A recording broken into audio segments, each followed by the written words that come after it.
আজকে তোমরা কে দেখাবো বলক কিভাবে খারো পাকে ভাঙতে হয়। অনেক ভাই কিন্তু ভাঙতে পারে না, মানে ভাঙতে গিয়ে একদম যেখান সেখান দিয়ে ভাঙিয়ে দেয়। তো তোমরা দেখো, প্রথমে কিন্তু বলকটা এইভাবে নিচটা মানে লেভেল করে দিবা, বুঝতে পেরেছো? ভিডিওটা একটু লং হবে কিন্তু পুরোটাই দেখবো সবাই।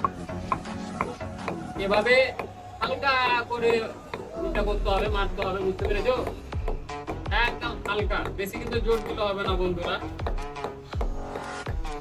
দিয়ে আবার ওইভাবে ঘুরিয়ে দিলাম বলকটা, কিন্তু এটা লক্ষ্য রাখবো সব সময় যেন সেন্টারে যেন এই হাতুড়ের বাড়িটা পড়ে, বুঝতে পেরেছো? একদম সেন্টারে।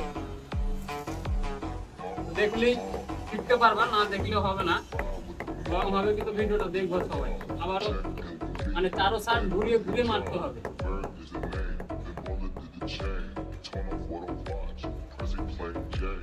ফাইনালি হতে চলেছে, আর একটু সবাই ধৈর্যটা ধরো।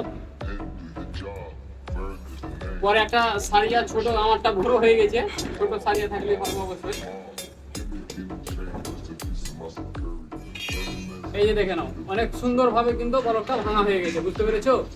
এভাবে যদি করো তাহলে অবশ্যই বলকগুলো খারাপ হবে না, ভাঙা হবে। এই যে দেখে নাও আমি কত ভেঙেছি, অলরেডি পিনটা ভেঙে দিয়েছি, আমাদের 4টা লাগবে। ভিডিওটা সবাই শেয়ার করে দিবা যেন আমার অন্য ভাই ও বন্ধুরা যেন দেখে শিখতে পারে। ভালো থেকো সবাই।